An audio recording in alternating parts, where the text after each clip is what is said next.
안식일을 기억하여 거룩하게 지키라.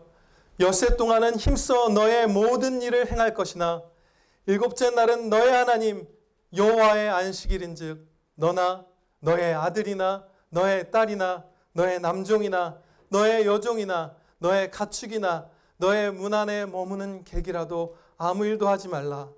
이는 엿새 동안에 나 여호와가 하늘과 땅과 바다와 그 가운데 모든 것을 만들고 일곱째 날에 쉬었음이라. 그러므로 나 여호와가 안식일을 복되게 하여 그날을 거룩하게 하였느니라. 아멘.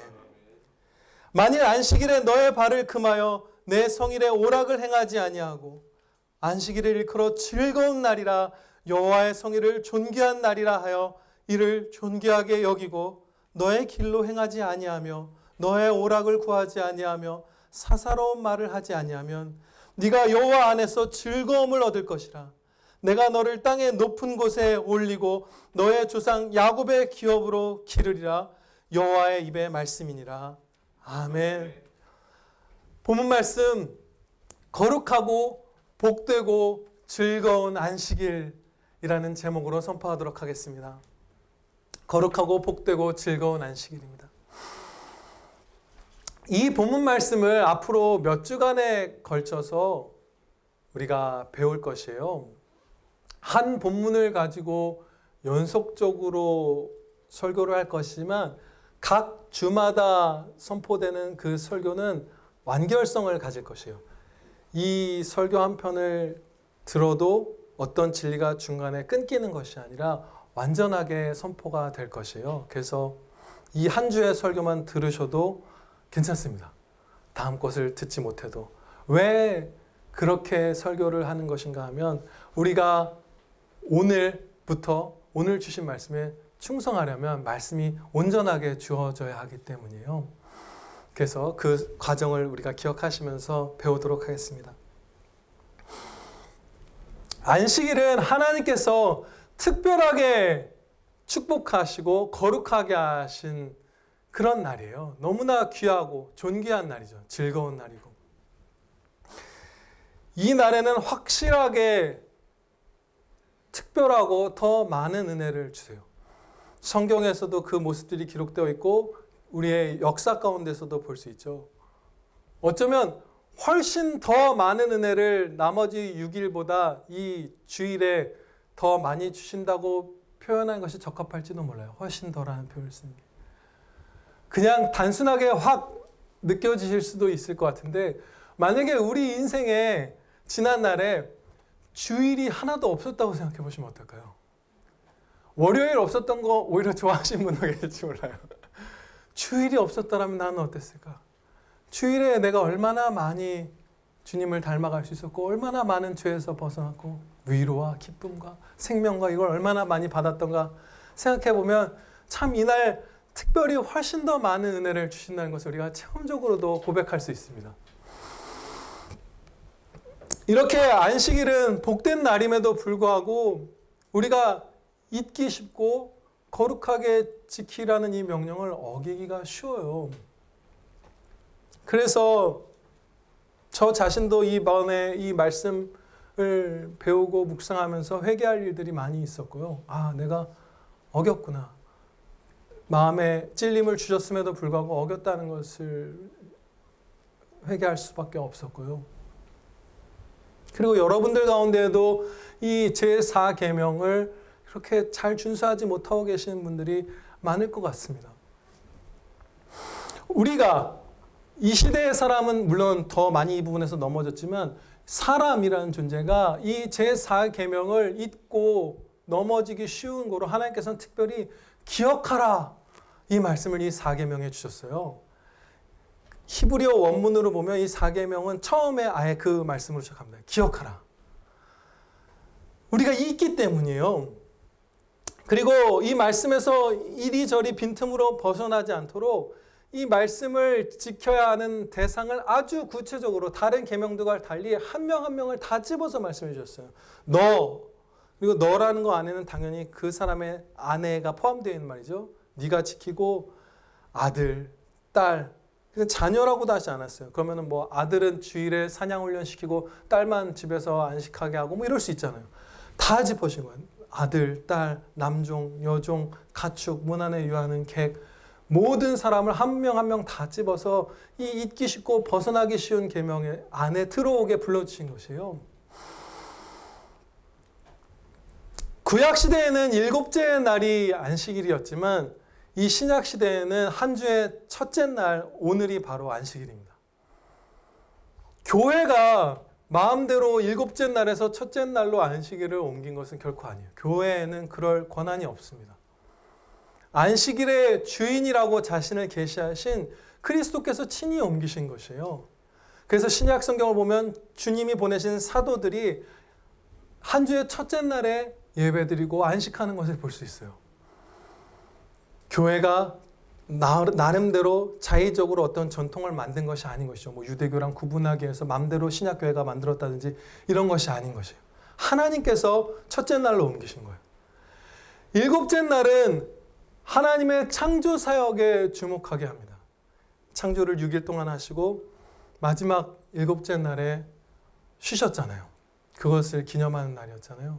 그런데 이 한 주의 첫째 날은 그 창조 사역을 바라보게 하시는 것은 물론이거니와 예수님께서 십자가를 지시고 죽으신 다음에 부활하신 날이 첫째 날입니다. 그리고 성령 하나님께서 오순절에 강림하신 날이 바로 한 주의 첫째 날이에요. 그럼으로써 창조와 더불어 그보다 더 큰 사역인 구원 사역에 우리가 주목하면서 하나님께 예배하도록 이 한 주의 첫날을 빼서 하나님께 바친 안식일로 바꾸어 주신 것이에요. 그래서 신약 시대에는 우리가 이 한 주의 첫날, 세상에서는 일요일이라고 부르는 이 주일을 안식일로 섬깁니다. 우리가 오늘 주일을 거룩하게 지키라는 이 계명을 배우고 실천할 때 거의 가장 먼저 마음에 새기고 붙들어야 할 그 사실이 있습니다. 그 진리는 무엇이냐면 안식일이 특별히 즐거운 날이라는 것이에요. 이것을 우리가 잊을 때에 문제가 생기고 이것을 기억할 때 진짜 즐거움을 누리게 될 것이에요. 이사야서 58장 13절에서 이렇게 말씀하셨죠. 네가 안식일을 일컬어 즐거운 날이라 하라. 즐거운 날임을 확신하고 기대하면서 그걸 소리 높여 외치라는 거야. 아, 주일은 너무나 행복한 날이지. 너무나 기쁨의 날이지. 그리하면 이제 약속을 주시는데 안식일을 지킬 때, 잘 지킬 때 가장 먼저 주신 약속이 이거예요. 네가 여호와 안에서 즐거움을 얻을 것이라. 이 즐거움을 기대하고 더 큰 최상의 완전한 즐거움을 누리는 날이 바로 안식일인 이 주일입니다. 이것을 우리가 오늘 설교의 처음부터 끝까지 우리의 평생에 가슴에 제일 깊이 새겨야 하는 진리 가운데 하나예요. 이 제4계명과 관련해서. 하나님께서는 안식일에 일하지 말라고 명하셨어요. 직장 일이나 학생 같은 경우는 공부 같은 것 하지 말라고 명하신 것이에요. 그리고 당연히 이날 제가 좀 웃음이 나는데 이렇게 우리가 엇나갈 수 있어요. 아, 그러면 일 못하고 공부도 못하니까 대청소의 날로 매 주일을 삼자. 그래서는 안 돼요. 그런 거 하라고 만들어 주시고 빼주신 날이 아니에요. 기적이죠. 이 사회 가운데에서 주일이 항상 보존되고 있고 이 각박한 세상에서 6일만 일해도 먹고 살 수 있게 된 건 은혜예요. 특별히 한 주를 무조건 뺄 수 있게 해주신 것인데 그날 그렇게 보내서는 안 되는 것이죠. 가정의 일도 필수적인 것만 해야 돼요. 왜냐하면 이날은 하나님께 바쳐진 특별히 거룩한 날이기 때문이에요. 그리고 우리는 더 큰 기쁨을 누릴 거예요. 더 큰 은혜와. 물론 위험해서 이웃들을 구해야 하는 그런 일들, 필수적인 사랑의 섬길들 이런 것들은 얼마든지 주일에 할 수 있고 해야만 합니다. 군인, 무슨 경찰관, 소방관, 뭐 공무원분들 가운데 국가의 안보를 위하는 분들, 무슨 상수도, 전기 뭐 이런 거 관리하는 분들 당연히 주일에 일해야만 하는 때가 있죠. 그런 것은 주님께서 오히려 해야 한다고 명하셨어요. 그것도 안 했거든요. 엇나간 유대인들 같은 경우. 근데 그것은 할 수 있습니다. 회사가 무슨 해킹이 당해서 긴급으로 근무를 해야 된다면 해야 마땅한 것이죠. 할 수 있는 것이에요. 주님 안에서. 주님께서 금지하시는 많은 평범한 상황에서 평범한 나머지 직장생활 일들, 학교의 일들, 가정의 일들 이런 것들을 주일에 하는 것을 하지 말고 나를 예배하라. 나를 즐거워하라. 6일을 너에게 마음껏 너의 일을 하게 해줬으니 이 하루, 이 안식일은 너희가 나에게 온전히 전인격을 바치거라. 이렇게 말씀하신 거예요. 그런데 아시는 바대로 우리 자신이 이것들을 정말 많이 어겨오고 있습니다. 이 2023년을 살아가는 저와 여러분들이. 자녀들은 주일에 공부를 하고 회사원이나 공무원분들, 여러분들, 성인, 사회인들도 승진시험이나 여러 가지 공부들 주일에 많이 하죠, 우리가. 주일에 가게 운영도 많이 하고 각종 프리랜서 분들은 주일에 여러 가지 작업 많이 하기도 하고 스포츠나 무슨 공연업계에 계신 분들은 오히려 주일에 일을 더 많이 하기도 하죠. 그날에 일하는 것을 초점으로 삼고 나머지 6일을 달려오기도 하잖아요. 이와 같이 오늘 2023년 한국교회 우리의 현실은 이 제4계명을 아무렇지도 않게 여기는 거예요. 일하지 말라는 것은 이 계명의 궁극적 목표도 아니에요. 일하지 말라는 것이 충성의 완전이 아니라 하나님을 온 마음으로 예배하는 게, 즐거워하는 게 완성이거든요. 근데 거기까지 가지도 못하고 하지 말라는 것, 이 소극적인 충성에 있어서도 우리가 많이 벗어나 있는 것이죠. 그래서 하나님을 온전히 섬기면서 여호와 안에서 즐거워하리라. 이 엄청난 특별한 은혜를 우리가 놓치고 있는 거예요. 아깝죠. 진짜 아깝죠. 죄송스럽고 주님께 후회되죠. 너무나 멀리 떠나온 계명이기 때문에 특별히 이 시점에 우리가 많이 어기고 있는 계명이기 때문에 이 10가지 계명 중에서도 오늘 이 말씀을 여러분들이 들으시면서 계속 기도하면서 마음을 부드럽고 겸손하고 정직하고 또 하나님을 사랑하고 신뢰하는 그 은혜를 구하며 이 말씀을 듣지 않으면 많은 분들이 이 말씀을 튕겨내고 이대로 살지 않을 가능성이 있어요. 저 역시도 마찬가지입니다. 이 말씀은 우리가 진짜 많이 멀리 떨어져 있는 말씀이에요. 목사이기 때문에 쉽게 지킬 수 있는 계명이 결코 아니에요. 그런 것도 마귀들이 여러분을 공격할 수 있어요. 박지원 목사님은 목사니까 당연히 주일을 이렇게 지키는 게 당연히 보존되고 그거 인정되고 하니까 쉽게 얘기할 수 있지. 사회생활을 안 해보셔서 그래. 그러지 말아주세요. 네, 그게 결코 아니에요. 왜냐하면 오히려 이 가운데에서 제가 어쩌면 제일 치열한 싸움을 해야 되는 사람에 속할지도 몰라요. 예를 들면 저희 아내가 가깝게 지내는 동네 어머니 중에 불신자 이웃분들, 우리가 사랑으로 전도할 대상이죠. 아이를 축구 선수로 키우려는 분이 계세요. 그런데 그분을 전도해서 이 교회로 데려왔는데 한국 프로축구가 주일에 시합을 하니까 프로축구 선수라는 건 제4계명을 어기는 거니까 다른 꿈을 쫓으셔야 합니다. 라고 하면 그분은 회개하고 진짜 다른 하나님을 전적으로 신뢰해서 이게 진짜 은혜구나라고 알고 따르지 않으면 다른 교회로 떠나가겠죠. 이런 어떤 저항, 이런 것들을 저도 직면하면서 이 말씀을 선포하는 것입니다. 저나 여러분 모두에게 굉장한 믿음의 싸움이 이 4계명 앞에서 이제 몇 주간 치열하게 벌어질 텐데요. 이렇게 하나님께서 약속하셨습니다. 아까 즐거움을 약속하신 것은 물론이고 이 안식일을 거룩하게 지킬 때에 내가 너를 땅의 높은 곳에 올리고 또 너의 조상 야곱의 기업으로 기르리라 이렇게 약속하셨어요. 이 말씀은 특별한 보호, 높이심, 온갖 종류의 복을 다 내려주시겠다는 말씀이에요. 이 시대에 안식일을 진짜 충성되게 지키는 성도가 정말 극소수잖아요. 우리가 이것을 지켜보면 정말 놀라운 은혜들 다 맛보실 거예요. 그 기대감을 갖고 오늘 말씀을 배우도록 하겠습니다.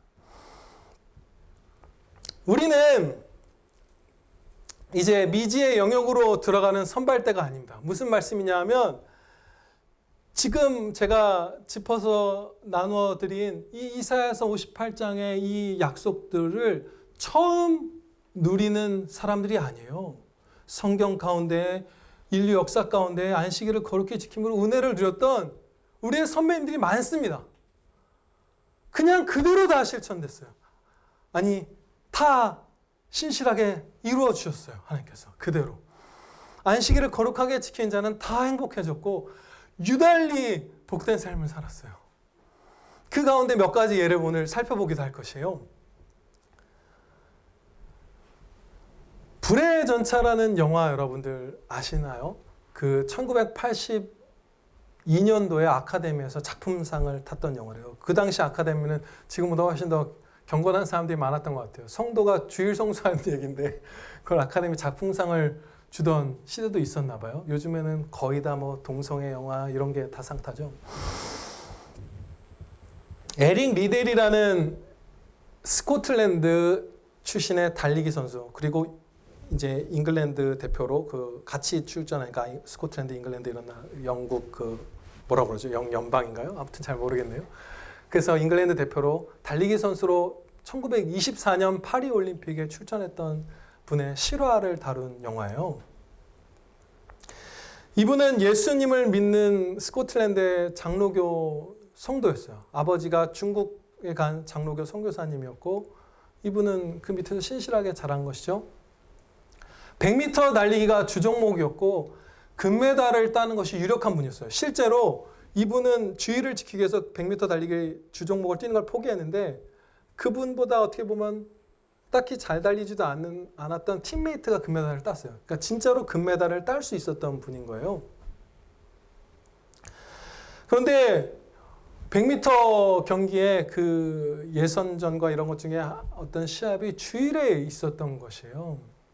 그래서 이분은 그것을 뛸 수 없다. 그래서 파리 올림픽 그 위원회와 영국 그 육상협회 이런 분들에게 일정을 변경해 줄 것을 이렇게 요구했어요. 그런데 그분들이 그것을 이렇게 받아들이지 않았죠. 그래서 100m 경주를 뛰지 않기로 합니다. 금메달을 실제로 딸 수 있었던 분이.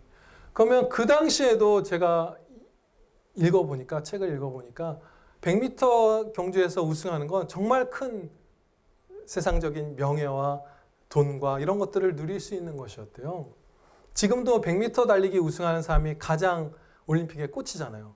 우사인 볼트 누구나 다 알죠. 마라톤 1등한 사람은 몰라도 거의 만만치 않은데 마라톤도 잘 모르잖아요. 근데 100m는 우리가 다 알죠. 그렇지만 주의를 지키기 위해서 그 100m를 포기했는데 그것은 단지 얻을 가능성이 컸던 어떤 것을 내려놓은 것만이 아니라 비난과 공격과 고통도 짊어지는 선택이었습니다. 그가 당했던 공격들이 어떤 것이 있냐면요. 사람들이 이렇게 욕했대요. 시대착오적이다. 잘난 척한다. 혼자 거룩한 척한다는 것이죠. 미국 선수들에게 질 것 같으니까 핑계를 댄다. 나라의 반역자다. 스코틀랜드 사람들이 아니고 그 다음에 스코틀랜드랑 같이 팀을 꾸린 잉글랜드 사람들은 스코틀랜드인이 잉글랜드 사람을 방해한다. 다 원수가 되는 거예요. 일요일이 평생 그의 앞에 널렸는데 유난 떨고 있다. 경쟁을 피하는 나약한 녀석이다. 이런 비난들을 그분이 에릭 리델 형제님이 받았어요. 이 에릭 형제님은 주종목인 100m 대신에 400m 경주에 출전하기로 했습니다. 이것은 400m에서 메달 따면 되니까 100m쯤은 내려놓지 뭐 이렇게 한 것이 아니었어요. 왜냐하면 400m를 뛰기에는 그의 신체 조건이나 주법이 어울리지가 않았고요. 24년 여름에 올림픽이 열리는데 24년 5월 현재부터 23년 5월 그 1년 올림픽 전 1년 사이에 400m 경주는 딱 한 번 뛰어봤었대요. 그러니까 완전히 자기가 뛰는 종목이 아니었던 것이에요. 그런데 이제 400m를 뛰기로 한 것이죠. 에릭 형제님이 100m를 성경 말씀대로 주의를 지키기 위해서 내려놓고 400m를 선택했을 때 그렇게 거센 비난도 받았지만 거룩한 불길도 하나님께서 글을 쓰셔서 일으키시기 시작했습니다. 강단에서는 주의를 거룩히 지키는 것에 대해서 목사님들이 힘차게 선포하기 시작했고요. 그리고 성도분들도 그 마음이 깨어나기 시작했던 거예요, 양심이. 그래서 이 영국 대표팀의 안마사분이 세 분의 남자분이 계셨는데 그 중에 한 분이 이렇게 종이에 쪽지를 적어서 정사각형으로 이렇게 접어서 에릭 형제님한테 줘요. 영화에도 나오지만 실제로 있었던 쪽지인데 이렇게 적혀 있었습니다. 성경에서 말씀하기를 나를 존중하는 자를 내가 존중히 여기리라 하셨습니다. 당신이 최고의 성공을 거두기를 늘 기원합니다. 네. 그것을 이제 성도들이 마음이 막 살아나는 거예요. 400m 경주에는 어떤 사람들이 그 유력한 우승 후보였냐면 미국 선수 2명이 세계 신기록 1위, 2위를 보유한 분이었는데 그 세계 신기록을 세울 때 비가 막 내리는데도 세계 신기록을 세운 사람들이에요. 그러니까 엄청난 사람들이죠. 그런 분들이 2명이나 있는 거예요, 미국에. 그러니까 이 에릭 형제님은 아예 뭐 안중에도 없는 제일 큰 레인에 쓴 그런 선수였죠. 근데 경주가 시작되었을 때 원래 이 에릭 형제는 스타트가 그렇게 빠르지 않은 편인데 팍 튀어나온 거예요. 엄청난 능력을 주신 거예요.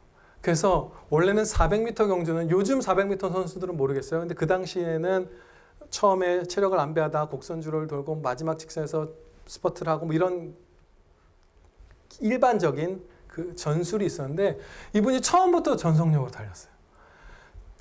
사람들도 제가 왜 그러지 다 그랬고 에릭 형제님 자신도 뛰면서 내가 끝까지 갈 수 있을까? 아예 완주를 못하는 거 아닐까 할 만큼 심장이 터지도록 뛰었는데 계속해서 힘을 주셔서 세계 신기록으로 금메달을 땁니다. 그런데 여기서 참 하나님께서 오묘하고 아름답게 역사하시는 것을 우리가 볼 수 있는데요. 이 에릭 형제님의 달리는 폼이 진짜 특이해요. 제가 저 뒤에 사진을 붙여놨어요. 꼭 보시기를 추천드려요. 예배 끝나고. 모든 전문가들이 입을 모아서 비효율적이고 막 저렇게 뛰는 거 막 이상한 거 아니야? 막 조롱할 만큼 이렇게 뛰어요. 가슴을 완전히 젖히고 하늘을 향해서 어떻게 빨리 뛰는 사람이 이렇게 뛰겠어요? 보통 앞으로 이렇게 숙이거나 꼿꼿이 뛰는 정도죠. 그런데 보라고 하고 싶지만 정말 꼿꼿 하늘을 향해서 뛰고 빨라지면 빨라질수록 고개를 더 뒤로 젖혔어요. 그분은. 근데 제가 그 에릭 형제님의 뛰었던 사진을 보는데 기도하는 것 같은 모습으로 뛰는구나. 하늘을 보면서. 땅을 아예 보지 않고 뛰어요. 신기하게도 그 선수만. 근데 저만 그렇게 느낀 게 아니더라고요. 미국의 그 저명한 스포츠 저널리스트가 그의 뛰는 모습을 보고서 기도하는 것과 같았다. 하나님께서는 막 그렇게 역사하시죠. 이름이 이 사람의 장차 쓰일 이 사람의 부모님은 전혀 몰랐던 이 사람의 쓰임새와 걸맞게 미리 짓게 하시기도 하고 이 사람은 하나님의 영광을 나타내는 달리기 주여서 하늘을 보게 뛰는 고치려고 했는데 안 고쳐졌대요. 그 폼이. 그렇게 뛰게 하신 거예요. 100m 경주를 주일이기 때문에 내려놓았던 것은 합당한 것일까요? 아니면 과잉 충성일까요? 합당한 것입니다. 성경 그대로 산 것이에요. 우리도 그와 동일하게 살아야 돼요. 여기서부터 우리에게 많은 질문들이 생겨날 거예요. 왜냐하면 우리가 너무 멀어진 계명이기 때문에 여러 가지 반론들을 우리가 품게 될 것이에요. 그것들을 말씀 가운데 우리가 답을 찾도록 하겠습니다. 이런 반론을 제시하는 분들도 계실 수 있어요. 올림픽 100m를 뛰어서 금메달을 따서 하나님께 영광 돌리면 안 됩니까? 금메달리스트, 100m 금메달리스트가 되면 그 준비 가운데 받았던 은혜를 간증할 기회도 많이 생기고 사람들에게 어떤 신뢰와 명성도 생겨서 전도하고 할 이런 기회들, 영광을 돌릴 기회가 많이 생기는 것 아닙니까? 라고 우리가 쉽게 반문할 수 있어요. 그렇죠? 그런 생각 납득이 되시죠? 여러분들도. 예, 고개를 끄덕여 주신 분들도 계세요. 이 질문에 대한 답을 성경 말씀에서 온전히 듣기 전에 하나님의 놀라운 섭리에 주목하도록 하겠습니다. 진짜 놀라운 것이에요. 성도들 가운데 올림픽에서 메달을 따고 금메달을 땄던 사람들도 수없이 많은데 올림픽에 출전했던 모든 그리스도인들 가운데 시합을 뛰지 않았던 에릭 리델 형제님이 가장 크게 하나님께 영광 돌렸습니다. 하나님께서는 그렇게 쓰셨어요. 주일임에도 불구하고 시합을 뛰어서 금메달을 목에 걸고 하나님께 영광 돌립니다 한 사람을 통해서 영광 받으신 것이 아니라 말씀에 그대로 순종이 제사보다 낫다. 순종해서 주일날 시합을 안 뛴 사람을 통해서 뛰었던 사람 100명, 1000명을 합친 것보다도 더 큰 영광을 받으셨어요. 정말 경이로운 역사를 진짜 살아계신 하나님이신 거예요. 어떤 선수들도 그 계명을 어기면서 리델 형제님께서 하나님께 영광 돌린 거에 발끝에도 못 미쳤어요. 자신의 방법대로 하나님께 영광 돌려서는 안 돼요. 하나님은 일하지 말라 하셨는데 뛰고 아니요 하나님 제 방법대로 영광 받으셔야 합니다. 그렇게 해서는 안 되는 것이에요. 이상한 일이죠. 어떻게 그 성도의 얘기를 영화 감독이 만들어서 대흥행을 하고 세계 사람들이 수없이 보고 아카데미에서 작품상을 주고 음악도 안 믿는 사람이 만든 건데 제가 알기로 반젤리스라고 엄청난 음악 그 사람의 희대의 명곡이 나와서 막 영화에 뒷받침을 해주고 후에도 많은 은혜들이 있었거든요. 그러니까 기본적으로 이 역사를 봐도 100m를 따서 영광 돌리는 게 낫지 않습니까라는 건 사실이 아니에요. 그렇게 역사가 이루어지지 않았어요. 하나님께서 그렇게 섭리하시지 않아요. 그리고 성경의 답변을 듣겠습니다. 하나님께서 정하신 방법으로 예배 받으세요. 우리가 보기에 감동적이고 좋아 보인다고 그것을 통해서 예배 받으시지 않아요. 다윗이 하나님의 법궤를 레위인의 어깨로 옮기는 그 일면 초라해 보일 수 있는 하나님의 정해주신 방법이 아니라 새 수레를 만들고 온갖 악사들을 동원하고 자기가 직접 가면서 노래하고 찬양하며 이 예산과 인력을 정성을 다 동원해서 했지만 그때 크게 징계하셨잖아요. 왜 내가 명한 방법대로 나를 예배하지 않느냐. 순종이 제사보다 낫다. 그것을 기억하라. 우리에게 늘 가르쳐 주시잖아요. 그러니까 제4계명을 어기더라도 금메달 따면 결과적으로 영광 돌릴 수 있으니까 여러분들은 여러분의 정화에서 주일날 일해서 이렇게 하면 되지 않습니까? 라는 반론은 완전히 무의미한 것이며 역사적으로 성경적으로 증명되는 것이에요. 행복하죠. 반대로 하나님께서 이렇게 강하게 역사해 주시지 않았다면 우리 많이 막 긴가민가 했을 텐데 명백한 거예요. 너무나 명백하게 리델 형제님이 최고의 찬양을 드렸죠.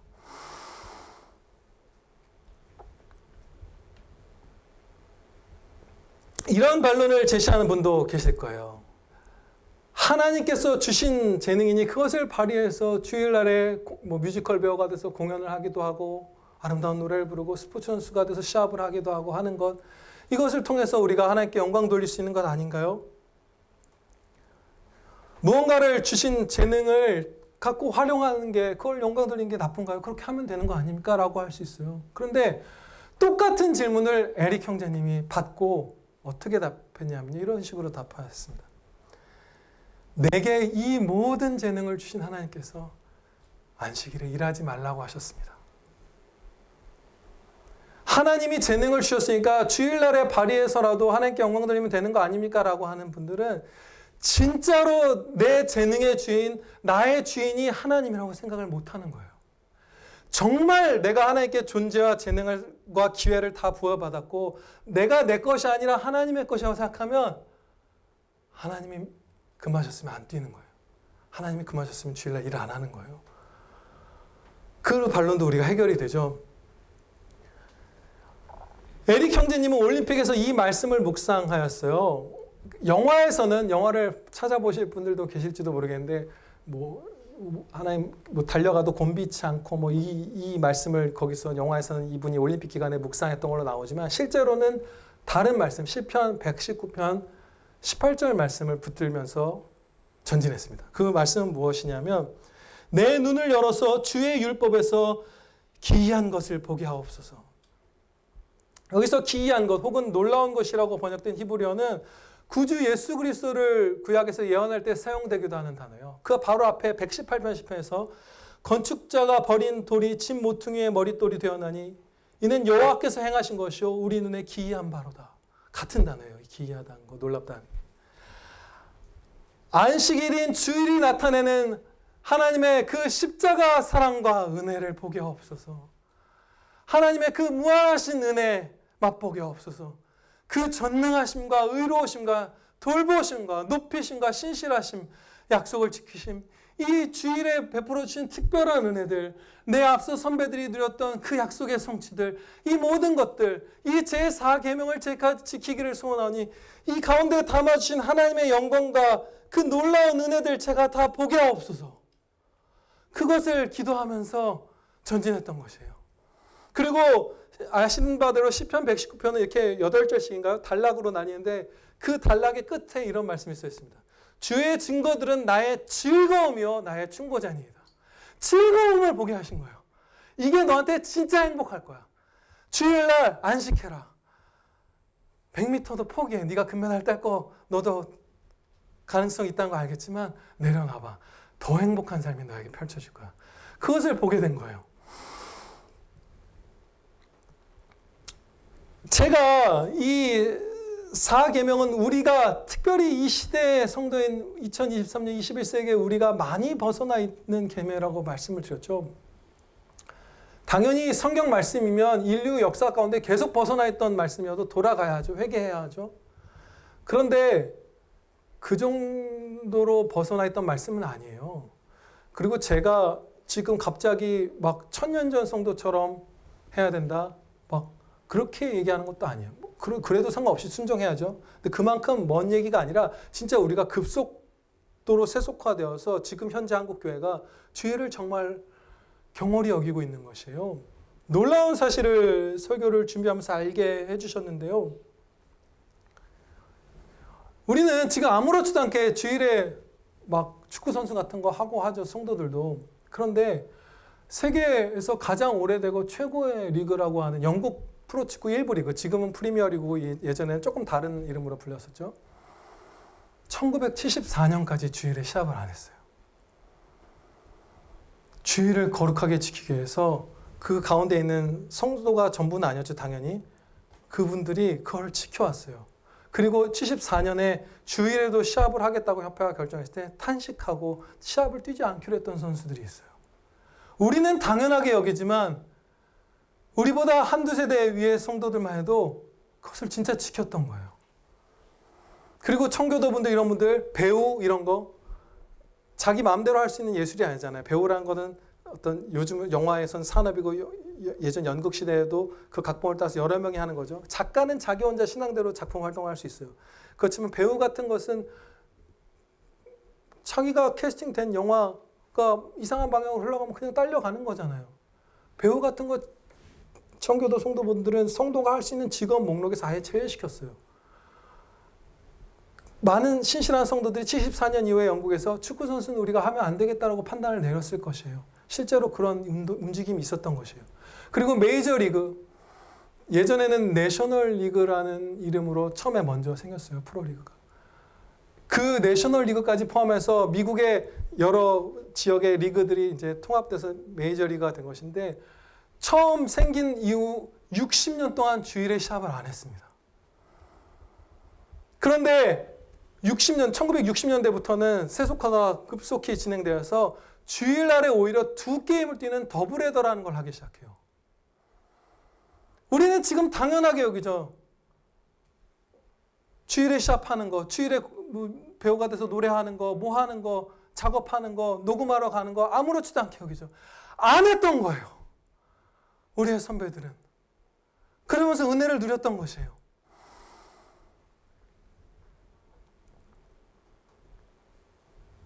정말로 우리는 이 세속화된 주일에 2번 시합을 오히려 평일보다 2배 더 일하는 것을 당연시 여기는 시대의 성도들인 것이에요.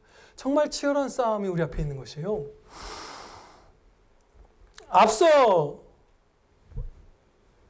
말씀드린 바대로 군인이나 소방관이나 무슨 공무원분들 이런 분들 가운데에서 주일에 일하는 것이 합당하고 그래야만 하는 분들이 있습니다. 그렇지만 그 이외에 거의 절대 다수의 직업들은 주일에 우리가 일하지 않아야 해요. 그것을 완전히 철저하게 지켜야만 합니다. 만약에 무조건 주일에 일해야만 하는 직업이라면 오늘날 무슨 축구선수, 야구선수 같은 거죠. 그러면 그 일을 선택지에 두지 않거나 아니면 야구선수 같은 경우는 투수라면 며칠, 몇 게임마다 한 번씩 등판하니까 계약할 때 주일 경기에는 등판시키지 말아 주십시오라는 조건으로 계약을 할 수 있을런지는 모르겠지만 그렇게 할 수 있다면 혹시 하던가 아니면 그 야구선수라는 직업을 선택하지 말아야 하는 것이에요. 지금 이 시점에서는. 혹여 메이저리그니 KBO니 이런 데가 회계해서 주일을 지키자. 성도들의 신앙의 자유를 보존하자 해서 주일샵을 없애는 것이 아니면 선택지에 넣지 말아야 되는 것이에요. 아니면 기적적인 어떤 그 계약이 이루어지기를 특별한 인도하심이 있다면 바랄 수도 있겠죠. 저는 얼만큼 가능성인지 우리는 알 수 없지만. 만약에 주일에 일을 해야만 합니다. 반드시 해야만 해요. 그 소방관 같은 직업이 아닌데. 저는 이 직업 해야만 해요. 그래야만 만족할 수 있어요. 저는 이것을 분명히 무조건 해야만 해요. 이것을 절대 내려놓을 수 없습니다라고 말하면 직업이 그 사람의 우상이 되어버린 것이에요. 직업은 선한 것이죠. 유익한 것이에요. 귀한 것이에요. 소중한 것이에요. 사모함으로 주님의 영광을 위해서, 이웃사랑을 위해서 우리가 열심히 해야 되는 일이에요. 그렇지만 그것이 주일을 거룩히 섬기는 데 방해가 될 땐 그것을 내려놓을 수 있어야 그것이 선한 것으로 머무르는 것이지, 이것을 하나님의 말씀보다 내 꿈, 내 직업, 내 자아 실현 이런 것들을 위에 놓고 쫓기 시작하면 그것은 우상 숭배가 되는 것입니다. 주일에 명하시는 것은 일하지 말고 오락을 금하라. 이제 아까 이사야서에서 가르쳐 주셨죠. 자기 부인을 가르쳐 주신 날이에요. 그것은 다음 주에 더 명백하게 살펴보겠지만 내 뜻, 내 선택, 하나님이 아니라 내가 사는 것, 이 삶에서 벗어나게 해주시는 생명의 날이에요. 진짜 자유, 하나님께 대하여 열린 자유. 자유는 너 무슨 조폭이 될래, 마약업자가 될래, 무슨 용병돼서 우크라이나 사람들 죽이고 있을래, 이게 네 직업의 선택지야, 자유가 있지라고 하면 그거 자유 아니죠. 안 좋은 것들 사이에, 악하고 나를 해롭게 하는 것들 사이에서의 자유가 열리는 건 자유가 아니에요. 진정한 자유라고 부를 만한 것은 내게 진짜 유익하게 되는 것에 그 가능성이 열려 있어야 자유죠. 하나님만이 우리에게 참으로 유익하신 분이고 생명과 기쁨에 먼저 주셔서 하나님을 사랑하고 섬기고 즐거워할 수 있는 자유만이 진짜 자유예요. 우리가 다른 것들 때문에 하나님을 섬길 수 없다, 내 직업 때문에, 그렇다면 하나님께 대하여 열린 그 자유, 성도에게 주신 십자가로 주신 그 진짜 하나의 완전한 자유를 포기해버리는 것이에요. 진짜 자유는 안식일을 지키는 사람들에게 있습니다. 하나님께 대하여 열린 자유. 그럼 이런 말들을 할 거예요. 아니, 우리 음악업계는 일요일에 가장 많이 일하는데 그날 안 하면 정말 힘들어질 텐데요. 음식 장사는 주일 매출이 가장 높은데 이날 일 안 하면 너무 어려워질 텐데요. 마치 이런 말들에 대한 답변, 마치가 아니죠. 정말 이런 말들에 대한 답변으로서 하나님께서는 이 말씀을 주셨습니다. 엿새 동안은 힘써 너의 모든 일을 행하라. 주 6일이라는 날이 우리의 일들을 하기 위해서 충분하게 주어져 있어요. 넘치도록 있는 거예요. 심지어 오늘날 주 6일을 열심히 일하는 사람이 몇 명이나 되는가요? 5일 성실하게 일하기도 힘들잖아요. 여러분들은 성실한 분들이 상당수라서 막 주 6일이라고, 저희 한신 집사님도 요즘에 밤새워 일하고 그런 것들을 하지만 주 6일 일하는 것도 오늘날 찾아보기 힘들잖아요. 그러면 정말로 월요일부터 토요일까지 성실하게 끊임없이 최선을 다해서 집중해서 일하고 공부했는데도 주일날에도 문제집 들춰보지 않으면 안 될 형편이던가? 그걸 우리가 스스로 점검해야 돼요. 힘써 내 일을 6일 동안 했는가? 만약에 주일에 일하지 않으면 부족하겠으면 그 주일을 어기는, 거룩하게 안 보내는 것이 아니라 주일에 일찍 자고 거룩하게 보낸 다음에 월요일 새벽 3시에 일어나서 그 특별하게 바쁜 주간 공부하고 일하면 안 되는가? 무슨 말씀인지 아시겠죠? 정말로 6일 열심히 힘써 일하고 다급하면 월요일, 화요일 새벽에 일어나는 노력을 진짜 했는데도 내가 주일에 뭘 안 하면 안 될 지경에 이르렀던가? 먼저 그것을 고민해 봐야 돼요. 그리고 정말로 무슨 음악하는 사람이든 뭐 누구든지 간에 주일에 많이 작업하는 업계가 있죠. 근데 나는 주일에 못합니다. 그런데 월요일부터 토요일까지 진짜 열심히 해서 납기일 딱딱 맞추고, 그 프리랜서 프로들의 가장 미덕이죠. 납기일을 맞추는 거. 그 밀리고 밀면 엄청난 효과, 안 좋은 효과를 불러일으키니까 탁탁 지키고 최선을 다해서 해주고, 막 토요일 저녁 때 연락 와도 바로 막 열심히 해서 해주고, 그 다음에 주일날 전화기 딱 꺼놓으면 그 사람 사업이 망할까요? 그래서 먹을 거 없고 궁핍해지고 비참해졌다는 사람 한 번이라도 들어보셨나요? 주일에 매출이 훨씬 큰데 영업 안 했던 그 치필레가 최고의 성공한 미국의 식당이 된 거 우리가 보잖아요. 그리고 안 믿는 성도분인데 우리 옆에 있는 저 록과지 분들 주일에 일 안 하는데 이 어느 정도 표면적으로나마 안식일 규례를 지킨 거거든요. 안식일 규례는 성도들에게만 주신 것이 아닙니다. 창조 때 만드신 것이기 때문에 결혼처럼 모든 인류에게 지키면 지킬수록 좋은 것이에요. 그분들이 우리 동네에서 제일 성공한 식당이 됐죠. 주일날 일하지 않는 불신자분들이 하는 식당임에도 불구하고. 정말로 여러분들이 어느 분야에서 어느 일을 하든지 간에 주일날 정말 6일을 열심히 일했다면 대부분 잘 되실 것이고, 그렇게 엿새 동안 힘써 일했는데도 뭔가 안 되고 실패하고 잘릴 것 같고 그럼 잘리면 되는 거예요. 그럼 하나님께서 먹여주시는 거예요. 높이시리라, 축복하리라, 복주리라. 야곱 그 약속의 땅 가나안에서 누리게 해주셨던 젖과 꿀이 흐르는 땅에서 살게 하리라. 너에게 복에 복을 주리라. 예, 아멘이에요. 그거 진짜 다 맛보실 거예요.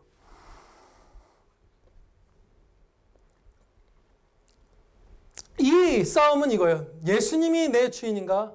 아니면 회사나 내 직업이 내 주인인가? 뭐 학교가 될 수도 있겠죠. 학력이 될 수도 있고. 좀 더 정확하게 얘기하면 내가 선택한 내 일이 내 주인인가? 아니면 예수 그리스도께서 내 주인인가? 여기서 더 정확하게 얘기하면 이것이에요. 예수님이 내 주인이신가? 아니면 내가 내 주인인가? 결국 그 싸움이에요. 이 안식일을 지키는 거의 싸움은 주님이라고 부르는 것에 합당하게 진짜 주님으로 모시는가?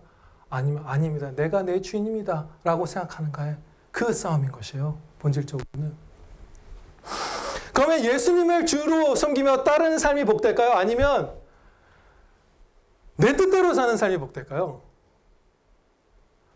주님을 따르는 삶이 복돼요. 에어컨 시원하게 좀 켜주시겠어요? 좀 설교가 길어질 거예요. 얼마 안 남긴 했는데. 우리는 안식일인 주일에 일하지 않는 것에 대해서 지금 일단 집중해서 말씀을 배웠어요. 정말로 일하면 안 돼요. 그런데 핵심은 무언가를 하지 않는 것, 이 금지에 초점이 맞춰져 있지 않습니다. 일과 오락을 금하는 것이 궁극적인 안식일 지킴의 목적이 아니에요. 제사계명의 궁극적 목표가 아니에요. 이것은 소극적인 실천일 뿐이에요. 우리의 본질적인 최종적인 목표는 이 주일에 하나님을 온 인격을 다 바쳐서 온 시간 기회를 다 바쳐서 하나님 사랑하는 거예요. 하나님께 예배드리는 것. 이것이 주일의 진짜 목표예요. 최종적인. 주님께서 우리에게 무언가를 내려놓게 하실 때는 예외가 없죠. 주님 품으로 달려오라는 거예요. 야, 일을 내려놔라 그날은. 그럼 내게 달려오라는 거예요. 야, 그날은 세상 오락 잠깐 멈춰. 그럼 나를 찾고 나를 즐거워하라는 거예요. 이것이 주일의 목표예요. 이것을 우리가 기억해야만 합니다. 요즘 한강에서 아마 열리는 걸로 아는데 멍때리기 대회라는 게 있어요. 되게 크게 참가하기도 어렵다고 하더라고요. 경쟁이 심해서 너무 많은 사람들이 신청을 해서.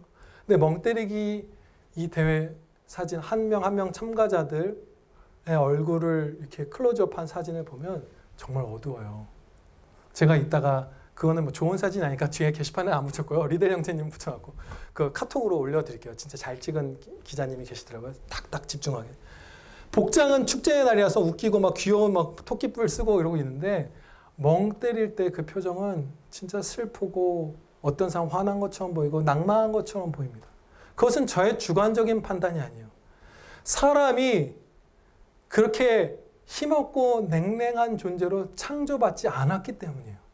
사람은 불타오르는 열정으로 사랑하고 의미 있게 살고 힘차게 살고 기뻐하고 즐거워하도록 창조된 존재이기 때문에 아멘이요. 멍 때리는 것은 타락한 결과, 슬픈 결과인 것이에요. 지금 제가 이 말씀을 드리는 이유는 뭔가를 안 하고 텅 빈 상태로 주일을 보내라는 것이 하나님의 말씀이 아니라는 것입니다. 기쁨으로 채우라는 것이에요. 극장 가지 말고 가만히 있어라 이게 아니에요. 진짜 나를 즐거워해라. 진짜 행복하게 하지 마. 아마 오늘 주일에 오늘 여러분이 충성하시면 오늘부터 큰 은혜 맛보실 거예요. 우리가 무언가를 금하는 것에 초점을 맞춰서 주일을 지켰다가 문제들이 조금 발생했던 성도들이 분명히 있습니다. 그렇죠? 우리의 선배님들 중에 소위 말해서 뭐 근본주의자다, 율법주의자다 이렇게 비판받는 분들 가운데 너무 금지에, 엄격함에 초점을 맞췄던 분들이 분명히 있어요. 근데 그분들이 하나님을 전심으로 기뻐하며 예배하는 날로서 주일에 초점을 맞췄으면 정말 좋았을 뻔했어요. 그렇죠? 훌륭한 분들인데 그렇게 엄격함을 가진 것도 훌륭한 부분인데 그랬다면 진짜 좋았을 거예요. 기쁨에 초점을 맞췄다면. 이와 관련해서 아주 유익한 사례가 있습니다. 아주 유익한 사례가 있어요. 이제 여러분 잘 아시는 존 파이퍼 목사님은 아주 신실한 분인데 이분은 미국에서 소위 근본주의자라고 불리는 그런 목사님 가정에서 자랐어요. 아버지가 빌 파이퍼라는 목사님인데 평일에, 주일에도 아니고 본인 자신을 비롯해서 가족들과 모든 사람들에게 술, 담배, 카드놀이, 도박, 극장 가는 거 다 금해야 된다고 했어요. 이분. 평일에도. 되게 과한 거죠. 성경에서 그러니까 다 아리까리한 부분이 있는 것들이에요. 자칫하면 죄가 될 수 있고 잘하면 좋게 쓸 수 있는 것들인데 아예 다 금해야 된다고 해버린 거예요. 여러분 술을 금해야 되나요? 예를 들어서 예수님께서 첫 번째로 행하신 기적이 포도주 만들어서 마시게 해주신 것이에요. 그것도 심지어 그 사람들 첫 잔이 아니라 첫 잔, 둘째 잔 마신 다음에 이미 어느 정도 마신 분들에게 또 추가로 진짜 맛있는 포도주 마시게 해주신 게 예수님의 첫 번째 기적이었어요. 취하지 말라고 하신 것이지 술을 절대 금주해야 된다고 말하신 거 결코 아니에요. 칼빈 선생님, 루터 선생님, 웨슬리 목사님 이런 분들 다 술 드시고 그거 즐기는 거 아무렇지도 않게 여기셨어요. 그거 다 할 수 있는 것이에요. 취하지만 않으면. 다른 사람들에게 권하지만 하지 금주령을 내리지 않았어요. 로이드 존스 목사님 이런 분들도. 다른 것도 마찬가지죠. 오늘 주제의 핵심이 아니까 구체적으로 살펴보진 않겠지만 담배든 카드든 도박 빼고는 춤, 극장 가는 거 다 좋을 수도 있고 안 좋을 수도 있는 것들이에요. 근데 평일에도 다 하지 말라 해버린 거예요. 그러면 이 존 파이퍼 목사님은 그런 아버지 밑에서 막 억압되고 분노에 차고 내 유년 시절은 어둡고 빡빡했고 우울했고 이렇게 컸을까요? 전혀 안 그랬어요. 오히려 아버지와 어머니를 변호하고 그런 비판을 한 사람들에게 자기가 얼마나 행복하게 자랐는지 그것을 증거하는 사람으로 컸어요. 왜 그럴 수 있었을까? 분명히 빌 파이퍼 형제님은 조금 과하게 금지령을 내렸는데 왜 존 파이퍼 목사님은 행복한 사람으로 평생을 살아왔을까? 그것은 이 안식일이든 평일이든 그분에게 평일도 해당되죠. 우리 안식일에 더 집중해 볼게요. 이 안식일 성수의 목표를 뭔가 금하는 데 둔 게 아니라 온 인격을 다 바쳐서 하나님을 예배드리는 데 목표를 두었기 때문이에요. 그래서 낙제의 선에 있는 거 이거 해도 돼요? 안 해도 하면 안 돼요? 이거 죄예요? 아니에요? 하는 낙제만 넘으려는 60점을 받으려는 그 목표에서 아버지가 야 60점이 낙제가 아니라 70점이 낙제해도 별 상관이 없었던 거예요. 이 아버지도 예수님을 기뻐하는데 전 삶을 바친 분이거든요. 그러면 이런 거예요. 야 극장 가지 마. 아 주일날 극장 가도 되는 거 아닌가요? 그러면서 울분을 표한 게 아니라 그 가족들이 가라고 해도 안 가요. 저 설교 말씀 들은 거 묵상해야 돼요. 그게 더 행복한데 어떻게 어벤져스 보러 가서 오늘 제4계명 배운 거 다 날려버리겠어요. 저는 하나님께 예배하는 게 좋아요. 안식에 거룩하게 지키는 게 내 기쁨이에요. 내 자발성이에요. 아버지가 하라고 해서 하는 거 아니에요. 내 주님을 내가 내 자발적인 기쁨과 사랑으로 섬기는 것입니다. 그 100점의 성도, 최고의 행복한 성도, 완전한 충성, 완전한 성화를 목표로 했기 때문에 이 커트라인을 좀 아버지가 과하게 높였다고 해서 그게 울분이 되지 않았던 것이에요. 기쁨을 목표로 했기 때문에. 하나님을 완전히 섬긴 것을 목표로 했기 때문에. 우리도 마찬가지입니다. 이제 이걸 실천할 때 오늘 희 가정이 안 오셨는데 진짜 힘든 가정은 저희 가정과 신의 가정일 거예요. 여러분들은 성인이시니까 비교적 잘 순조롭게 이 계명을 지키실 수 있을 가능성이 큰데 아직 회심도 안 한 애들 데리고 어떻게 오락을 금하고 주일을 보내죠. 그래서 벌써 막 기도 중이에요. 그런데 그런 것들 우리가 할 때 기쁨에, 만족에, 하나님 사랑에 금하는 게 목표가 아니라 그것에 목적을 둘 때 우리가 이것을 해나갈 수 있어요. 그래서 이 아들 존 파이퍼가 커서 책을 여러 권을 썼는데 그 중에서 대표작, 그의 사역을 대표하고 많은 성도들에게 거룩한 불길을 일깨웠던 책의 제목이 하나님을 기뻐하라예요. 내용도 그거예요. 물론 영어 제목은 좀 다르게 하나님을 갈망하라 이런 것일 거예요. 마찬가지 내용이에요. 읽어봤지만 똑같은 얘기예요. 신기한 것이죠. 더 행복한 성도가 된 거예요. 세상 일, 세상 오락 막 그런 거 절제받고 자란 사람이 더 행복한 거예요. 그리고 제가 자주 얘기하는 안상혁 목사님 많이 얘기하죠. 너무나 행복하게 너무나 기쁨 가운데 사는 분인데 그분도 근본주의자 가정에서 자랐어요. 주일에 이거 하면 안 돼, 저거 하면 안 돼, 뭐도 하면 안 돼. 그러면 우울하게 자랄 것 같잖아요. 근데 예수님을 사랑하고 섬기는 데에 목표를 두면 그런 사람들이 진짜 즐거움을 맛보게 되는 거예요. 오늘 본문 말씀에 성취가 일어나는 거예요. 내가 너를 여호와 안에서 즐거움을 누리게 해주리라. 진짜 행복한 사람은 엄중하게 주의를 지키는 자들 가운데서 태어나는 것입니다. 이제 우리가 해야 할 실천은 오늘 가장 우선적으로 소극적인 실천부터 얘기하면 일하지 않아야 돼요. 여러분 오늘 공부 같은 거 하지 마세요. 막 집안일 대청소 하지 마시고요. 막 일하러 가지 마세요. 그리고 세상 오락을 멈춰보세요. 제가 어저께 밤에 설교 준비를 마치고 평소 같으면 노래라도 듣고 인터넷 뉴스라도 보면서 이렇게 릴렉스를 하다가 잤을 텐데 주일인 거예요. 이미 밤이 돼서. 새벽 1시만. 아무것도 안 하고 하나님 말씀 더 묵상하고 차분하게 있고 그러다가 자리에 누웠더니 얼마나 평안하게 자고 그 전에 잠들지 못해서 전전긍긍했는데 잠도 편안하게 자고 주님 말씀 더 깨닫고 얼마나 많은 은혜를 누렸는지 몰라요. 일과 오락을 금하세요. 그런데 이런 내려놓는 것이 전부가 아니라 하나님 말씀 묵상 여러분 해보시고요. 기도드리며 주시니까 은혜 많이 구해보시고요. 특별하게. 그리고 이 주일날에는 더 주님께서 자신을 많이 계시해 주세요. 요한계시록 이런 말씀도 주일에 계시해서 주신 것이에요. 주님 진짜 더 많이 만나뵙고 더 많이 여러분 치유받고 더 많이 안식과 즐거움을 누릴 수 있는 날이니까 그거 확신하시면서 주일 거룩하게 이 안식을 지키시기를 축원합니다. 기도드리시겠습니다. 아버지 하나님 감사합니다. 저희는 많이 이 사계명을 잊어왔사오나 다시 아버지께서 불러주셨사오니 이제는 충성하겠사옵나이다.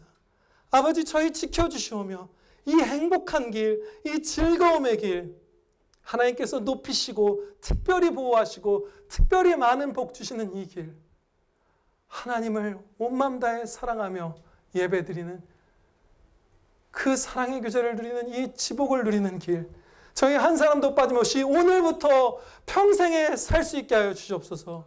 믿음 주셔서 세상에 아무리 그 길이 너가 잃어버리는 길이다, 손해 있는 길이다, 불행한 길이다 유혹하고 겁주고 할지라도 결코 굴하지 않고 가장 이 복된 길들 우리의 선배들의 본을 보고 하나님의 말씀 신뢰하면서 따라서 은혜 다 받아 누리는 복의 복을 받아 누리는 저희들 다 되게 하여 주시옵소서.